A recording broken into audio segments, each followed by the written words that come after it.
Sinte, Sindicato dos Trabalhadores em Educação. Fone 3212-0300.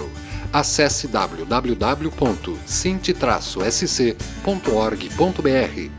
Bem-vindos a mais este Floripa em Foco do Sinte. Hoje, com o coordenador estadual do Sindicato dos Trabalhadores no Ensino Público Estadual, o professor Aldoir Kremer. Bem-vindo, professor. Tudo tranquilo? Boa tarde, Silvio. É um prazer poder estar aqui nessa conversa na TV Floripa, né? Há algum tempo que a gente não estava mais nesse programa. Agenda cheia, hein? Realmente muito. As questões elas estão bem fortes, né? Muitas demandas colocadas para os trabalhadores e a gente tem tido assim uma agenda bem intensa mesmo. Bem intensa. Sem falar que o professor ainda continua residindo na cidade natal, não sei se é Natal, São Miguel do Oeste? Não, eu sou nascido em São José do Cedro, que é uma cidade próxima. De São Miguel do Oeste, mas é do extremo oeste. E sim, continuo residindo lá em São Miguel. Fica no bate-volta. A questão de um mandato eletivo, ela é temporária, né? E é verdade, é mais dificultoso para quem é distante, mas é um custo, né? Se a gente se dispõe a estar atuando no movimento sindical. Assiduar, né, professor? Assiduar. E se doa bastante. Exatamente. E o mandato ele é um período e depois a gente volta para a escola da gente, que é a Escola São Miguel, né? Escola de Educação Básica São Miguel, onde eu sou efetivo. Efetivo lá. E leciona que disciplina mesmo? Eu sou professor de português e espanhol. Português e espanhol. Oh, hablas muito bem, então. Pois é. E eu acho que foi, então, em função dessa ligação com São Miguel que o professor, no dia da greve geral, que foi sexta-feira, dia 28 de abril, participou de um grande movimento, um grande ato que houve na cidade de Maravilha, que fica lá também no extremo oeste. Já aproveitou ir para casa e participar do ato? A greve geral foi uma greve geral, segundo alguns analistas, inclusive a maior da história, né? Apesar de que a grande mídia praticamente ignorou e quando falou mal apenas da greve geral, né? Foi um movimento muito bonito, um movimento assim que realmente aconteceu nacionalmente, né? Para você ter uma ideia, eu na tarde do dia 28 participei de uma atividade em Saltinho. Saltinho é um pequeno município do extremo oeste de Santa Catarina e eles lá estavam com uma mobilização, né? E pediram para que a gente fosse lá para fazer uma fala para ajudá-los ali na compreensão do que está acontecendo. Então, só para mim isso é emblemático, né? Porque a greve geral ela parou os grandes centros, como sempre as greves gerais fizeram, mas também ela chegou nas pequenas cidades, porque é óbvio, os ataques eles têm sido assim tão profundos para os trabalhadores que já não é mais possível, né, para a grande mídia tapar, né, esconder, dizer que são reformas necessárias. O povo já sabe que isso é mentira, o povo está revoltado e o povo está se manifestando, né? Hoje eu acredito que nós chegaríamos aí a mais de 20% da população que é contra essas reformas, né? Então, por mais que se tente desqualificar, por mais que se tente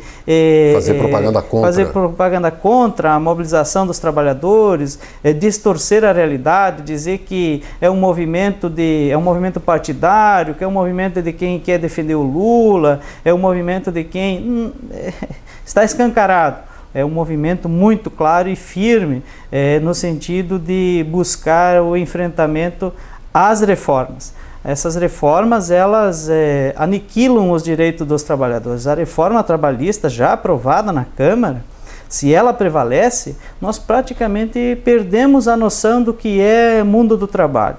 Nós não temos mais essa dimensão. Se coloca abaixo tudo o que está estipulado na CLT enquanto direito. Porque quando você diz que mais vale o que é negociado com o patrão do que a legislação, ou seja, o negociado está acima do legislado, quer dizer que não tem mais direito algum.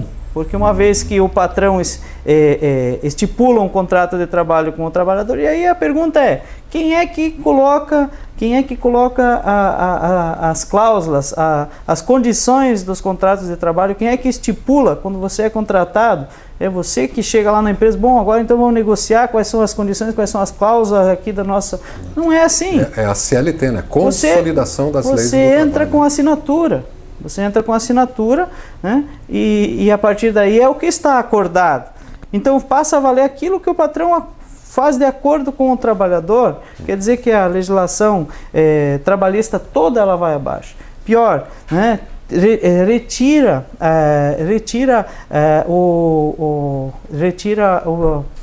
a Justiça do Trabalho como uma justiça normativa das relações de trabalho, né? Tira, a justiça fica de fora, né? Você tem uma situação assim, o que ela é muito favorável para que setor? Apenas para o setor empresarial. Apenas para o setor empresarial. Então, assim, não é que se trata de uma modernização da lei, é ao contrário, muito ao contrário. É você voltar a legislação para um período em que os trabalhadores não tinham garantias legais, que os trabalhadores eles tinham que se submeter às condições que o patrão lhe impõe. É isso. A reforma trabalhista é isso. Não tem outra coisa. E é por isso que o povo está revoltado. Só para abrir um parênteses, professor Aldoir, eu assisti, na verdade, um pequeno trecho que veio, né, pelas redes sociais, daquele Roda Viva, que é na TV Cultura, né, o excelente Roda Viva, que estava entrevistando o relator desse projeto da reforma trabalhista. E aí estava na bancada de debate um juiz do trabalho. E ele falou assim: olha, senhor, eu peguei o projeto e li, e me impressionou, disse o juiz do trabalho, de que só tem coisas que favorecem, que pendem para o lado do empresário. Nenhuma cláusula dessa reforma trabalhista, entre aspas, favorece o trabalhador. Eu acho que caminha bem pelo que o professor está dizendo. Eu assisti também esse vídeo, e é isso. É isso. O juiz do trabalho dizia, porque se está tratando as coisas como se o Brasil fosse apenas um país onde microempresas contratam força de trabalho. Não é isso, e não são elas que têm problemas trabalhistas. Os problemas trabalhistas que o juiz do trabalho tem que julgar são das grandes corporações. Eles que burlam a lei, eles que não respeitam, e aí o trabalhador, de fato, é muito fragilizado. Como é que ele vai enfrentar, né, uma situação dessa se ele não tem garantias legais? Tendo as garantias legais, eles já não fazem e vira litígio lá na lei do trabalho, lá na Justiça do Trabalho. Aí eles dizem: não, mas é uma coisa muito arcaica. Olha aí quantas ações da Justiça do Trabalho. Olha, se fossem respeitadas a legislação, não tinha ações na Justiça do Trabalho, né? Então é isso, e assim, olha, se busca muito descaracterizar as coisas, dizer que os sindicatos é que estão revoltados porque mexe na... É verdade, a legislação também tenta atacar a organização sindical, é verdade, mas os que mais são atingidos, os que realmente vão sentir assim na carne, no dia a dia, as dificuldades são os trabalhadores. E aí, sem falar da reforma da Previdência, que aí é outro capítulo, né, muito duro, né, muito duro no sentido de que a aposentadoria praticamente não existe. Né? E para os professores querem tentar acabar com a aposentadoria especial, né, que é pela carga de estresse a que o professor está submetido, assim como bombeiros, mineiros, profissões com insalubridade, e querem tirar até isso, né?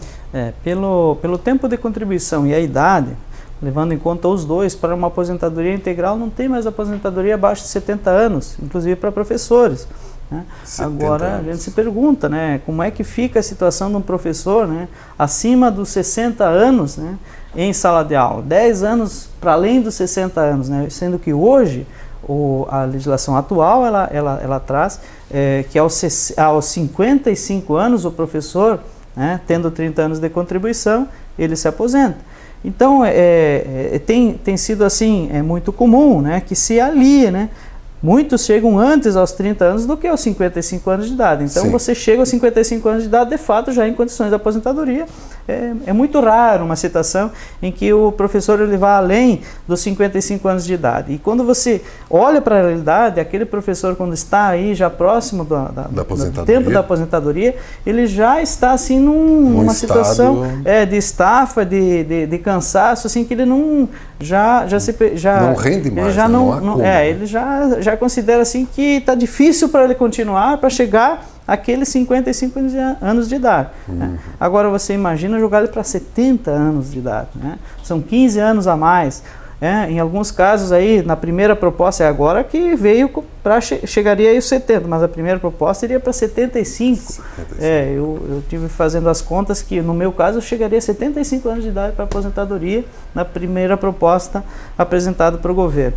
E eles estão fazendo assim, de forma muito aligerada, de forma a tentar, a toque de caixa, aprovar para que não dê tempo do povo parar para pensar, né? Assim como foi na Câmara a reforma trabalhista, né? Eles aprovaram lá, a todo jeito foi aprovado o regime de urgência, e o que permitiu que em uma semana, né, se passasse das comissões para plenário e já se aprovasse na Câmara, né? E agora vai para o Senado. Se o Senado aprovar, nós vamos estar aí numa realidade de semi-escravidão. Essa é a verdade. Semi-escravidão. Se você alia a terceirização com a reforma trabalhista, é semi-escravidão. Uhum. Tem até uma cláusula que eu também li por aí, de que a empresa de produção rural pode até pagar não só em salário, pode pagar em comida, em hospedagem. É escravagismo mesmo, né? Tirar a liberdade das pessoas, né? Para mim, assim, emblemático mesmo é o que aqui a prefeitura de Angelina, se não me falo no norte, tem uma prefeitura... Concurso público, quem dá o menor preço para ser professor? Abre uma licitação, né, para contratar o professor, né, pelo menor salário, pelo menor valor salarial. É mais ou menos como na escravidão. Você tinha um grupo lá de escravos, né? E você fazia um balcão de negócio, né? Não, esse vale tanto, esse vai custar tanto, aquele tanto. Não é diferente. Não tem mais direito, não tem mais relação de direito. É uma relação aviltada entre o... Pró-capital. Exatamente. Entre aquele que está comprando o produto e aquele que está vendendo. Eu tenho o meu trabalho para vender, o patrão tem um interesse nesse produto, ele vai lá e diz, olha, eu pago tanto, o outro diz que paga tanto. É escravidão. Eu acho bom esclarecer, né, professor, que aqui ninguém é contra todo mundo ganhar, ter uma qualidade de vida.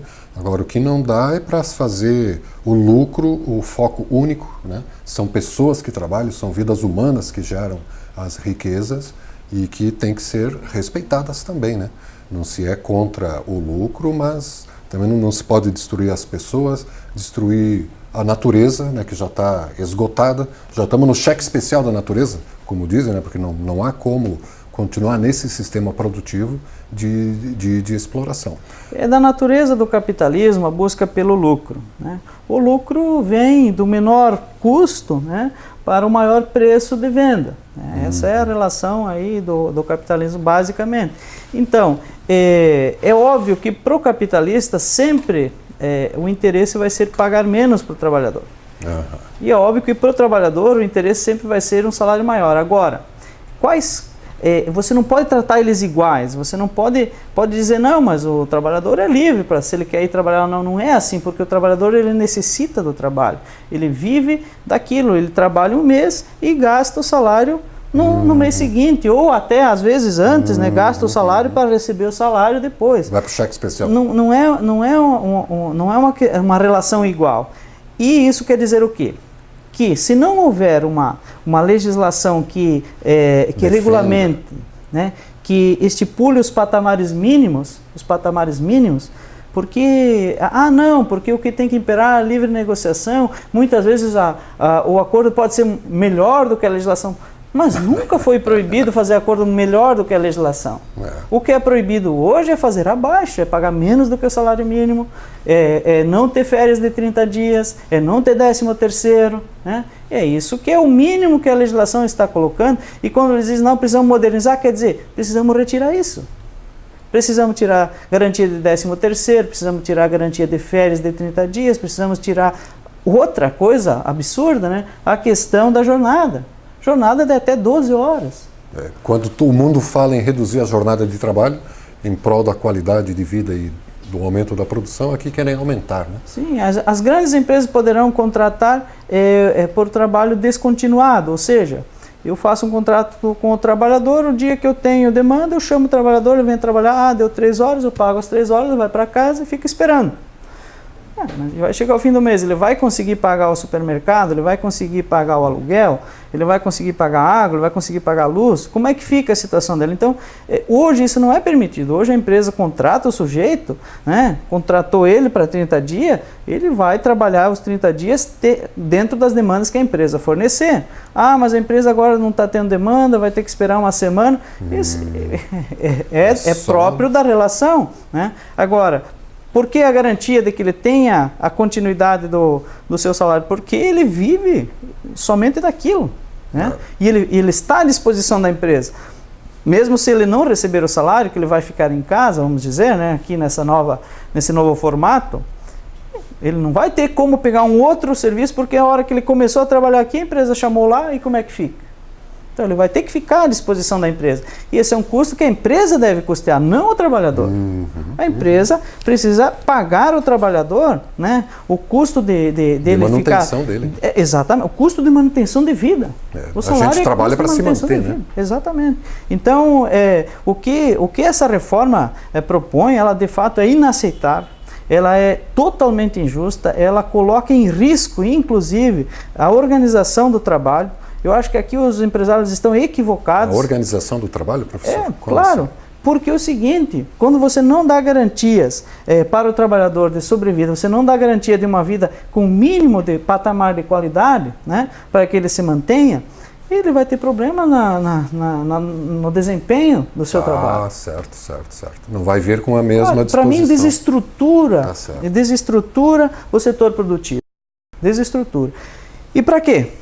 Por que está tudo isso negado? Qual é o discurso? Não, porque precisa melhorar a questão do caixa do governo, porque é preciso que as empresas tenham mais condições, que elas tenham mais condições financeiras, porque elas vão contratar mais. Será? Não sei.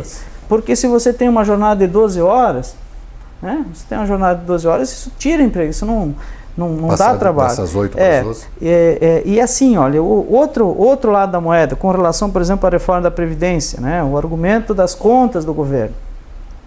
Poxa, quando você está aqui com quase metade do orçamento sendo pago em juros, da dívida pública, e ninguém né? fala disso, né? O quanto de dinheiro que o povo brasileiro repassa a um pequeno setor dos rentistas, isso precisa entrar em debate. Eu vou pedir até um parênteses, professor, que o professor falou uma coisa muito importante e que a mídia convencional não fala. Não fala mesmo. Está na folha de pagamento dos bancos. Folha de pagamento dos bancos. Se a gente pegar um gráfico tipo pizza, né, um gráfico redondo, e que traz ali todos os gastos públicos, uma fatiazinha da pizza, lá 2% vai para transporte, 3% vai para a agricultura, 20% vai para a seguridade social, né? Metade do gráfico, 50%, vai para a manutenção do país, do Brasil. E metade, a outra metade, exatamente, senhores telespectadores, vai para pagar juros da dívida pública. Metade do que o país produz é dos banqueiros. E dizem que tem que arrochar os trabalhadores porque não tem grana no caixa. Sem falar na taxação das fortunas, né? Um monte de outras questões que poderiam alavancar, né? Mas parece que esse movimento todo, né, professor Alduir, o que trouxe de bom foi o aglutinar de novo toda a sociedade, todas as forças progressistas, culminando aí no dia 28 agora de abril, foi a maior greve que já houve na história do Brasil, professor? Eu vi várias análises nesse sentido, né? Nunca teve uma união tão grande de todas as forças políticas. No né? sentido de que ela teve presente, né, de fato, em todos os recantos do país e paralisou de fato, né, a produção. As grandes cidades virou basicamente um dia de feriado. Não teve de fato movimentação, o comércio até muitos abriram, mas não teve para quem vender. Clientes. Porque Florianópolis o povo aderiu assim. ao movimento de fato, né? As grandes, muitas BRs trancadas e assim por diante, né? Não é que o fato em si ele seja positivo. O fato que eu falo que é positivo aqui é a população mostrando sua indignação, né? É o povo de fato mostrando que não aceita, né? Nós estamos revoltados, nós nos revoltamos, nós não aceitamos, nós não queremos, nós não vamos deixar que se faça né,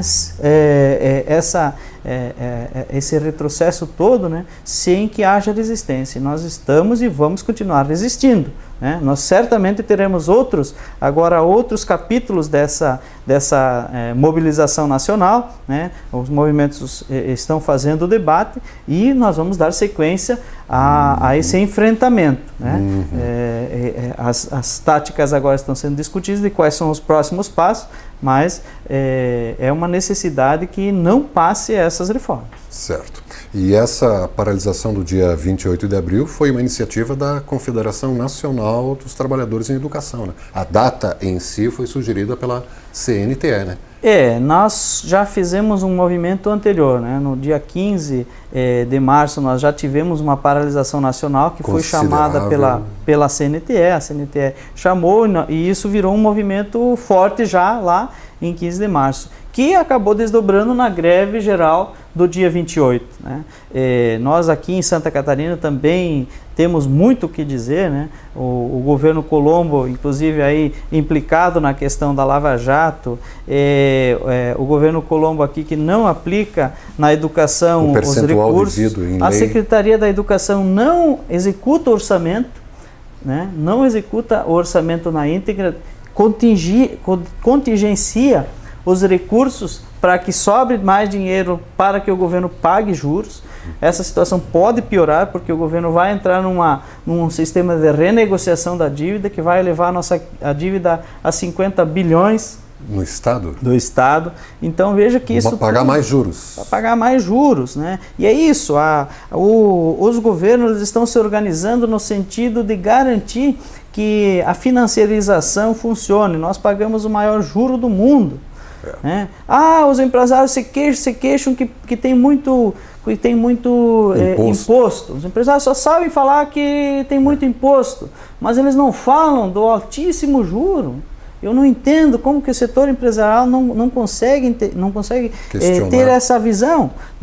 Por que não questiona? Por que também não pressiona para que se mude essa política? Porque a gente entende os grandes capitalistas hoje, mesmo do setor industrial, eles têm a parcela deles lá no setor industrial, mas o lucro mesmo vem do setor financeiro, porque eles investem no setor financeiro. Então não existe mais assim dizer, não, esse setor produtivo, esse aqui é virtuoso e tal, e aqui está o sistema financeiro. Não, é o mesmo, porque ele pega os recursos daqui e joga para cá, porque aqui a rentabilidade, como o Brasil está pagando juros altíssimos, a rentabilidade é alta. Né?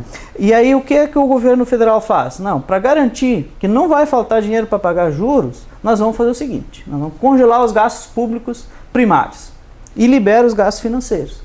É isso que foi feito no ano passado. Libera os gastos financeiros, claro, os investimentos congelados. Essa é a realidade que nós vamos ter para 20 anos. Nós ainda não conseguimos nem perceber assim, a dimensão que terá para o futuro, o que vai significar 20 anos, né, de base de gasto de 2015. Pior ano da arrecadação do governo é a base para os gastos para a saúde, para a educação, para a infraestrutura, para tudo que é setor primário, né? A base é o que se gastou em 2015, mas não tem problema para pagamento de juros. Isso está ocasionando, Silvio, olha só, em 2014, nós estávamos com 40% do orçamento sendo pago para juros. Hoje nós já estamos chegando a 48%. O orçamento do Estado de Santa Catarina? No orçamento federal. Federal, 40%? Federal, metade da pizza metade é aquilo que você está dizendo. Vai para juros. Mas, quer dizer, a cada ano está crescendo isso e vai crescer mais. Porque a arrecadação, ela naturalmente, a economia, ela por conta, ela cresce. Quando você segura, quando você diz, não pode gastar mais do que se gastou lá, né?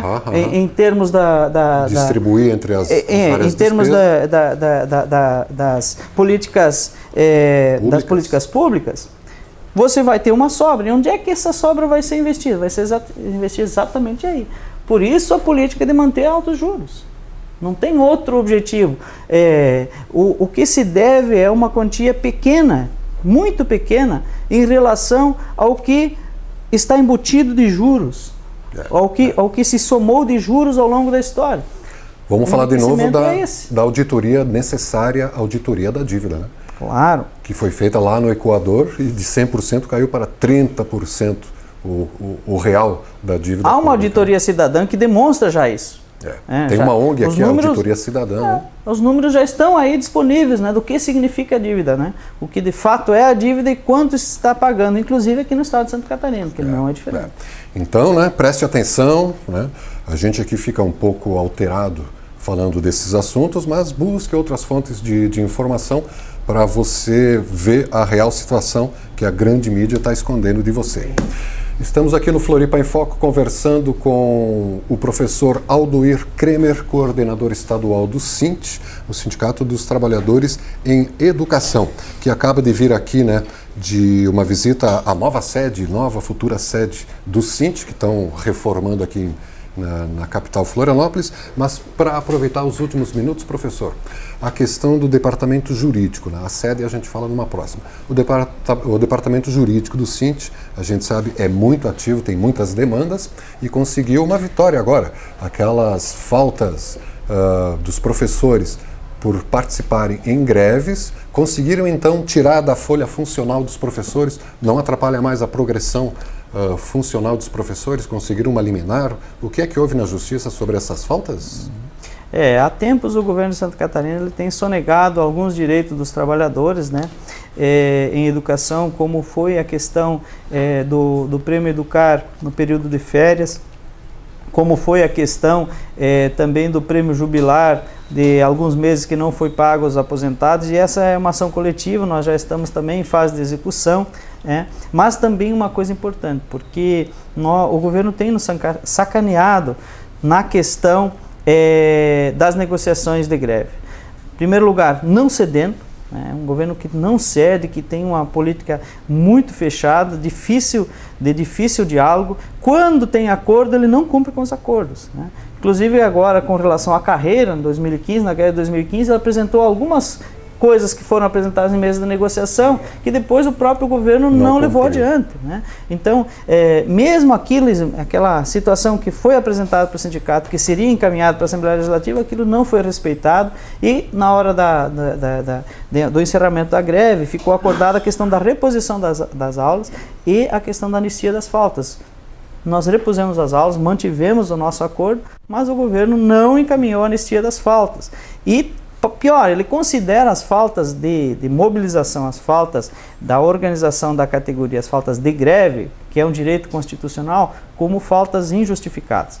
Falta injustificada é quando o trabalhador ele deixa de ir trabalhar por motivos particulares. Ele, por algum motivo seu, né, não teve vontade de trabalhar num certo dia, ele não foi trabalhar. Isso é falta injustificada. Agora, dizer que greve é falta injustificada não está correto, porque é uma falta de greve, é um direito constitucional. E foi o que agora uma liminar que nós obtivemos há 2 semanas confirma, né, do Judiciário. O Judiciário confirma essa nossa teoria. Portanto, não podem haver prejuízos funcionais que nos estão sendo embutidos, né?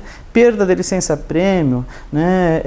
Perda de progressão e vários outros itens que deixaram de ser concedidos em função dessas faltas, né? Na folha funcional dos ainda cabe recurso por parte do governo, ele tem 30 dias ou para encaminhar, né, para assimilar essa liminar, ou então recorrer.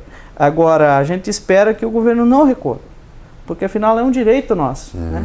E está na hora do governo assumir aquilo porque isso já era um acordo. Inclusive, quando nós conversamos na Secretaria de Educação, sempre foi dito, olha, há um projeto sendo discutido internamente no governo para ser mandado na Assembleia Legislativa sobre a anistia, mas isso já vem desde 2015, nós estamos em 2018, né?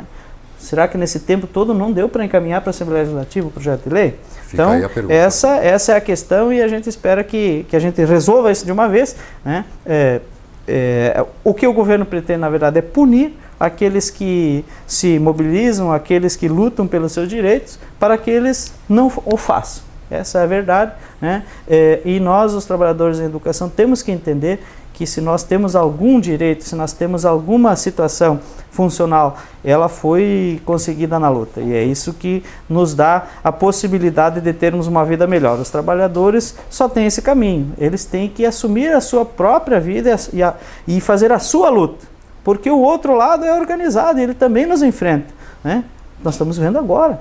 porque significa aí as retiradas de direito é por organização da direita que deu um golpe, e esse golpe está tendo todas essas repercussões e se pretende ainda mais, né? Então, se nós não nos revoltamos e barramos o golpe contra os trabalhadores, ele segue. Então esse é o recado, nós precisamos estar firmes na luta. Nós teremos congresso do sindicato no mês de junho, teremos as assembleias regionais, esperamos que todos façam um bom debate, que a gente possa de fato ter um congresso forte, um congresso que aponte para a mobilização, para a organização dos trabalhadores de educação de Santa Catarina. Está dado o recado pelo professor Alduir Kremer, coordenador estadual do Sint. Vai haver congresso então no mês que vem. Bom, sobre esse a gente vai poder se esticar com mais tempo, que o nosso relógio já está em cima.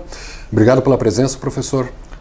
Nós que agradecemos o espaço e estamos aqui sempre podendo ter esse diálogo. É importante para o sindicato também ter esse espaço para que a gente possa dialogar com a sociedade. Isso. E você, professor, consulte o sinte-sc.org.br para ter acesso a todos os Floripa em Foco e muitas outras informações que o professor Alduir Kremer colocou aqui. Obrigado pela sua audiência aqui na TV Floripa, a TV que você vê, ouve e sente a diferença.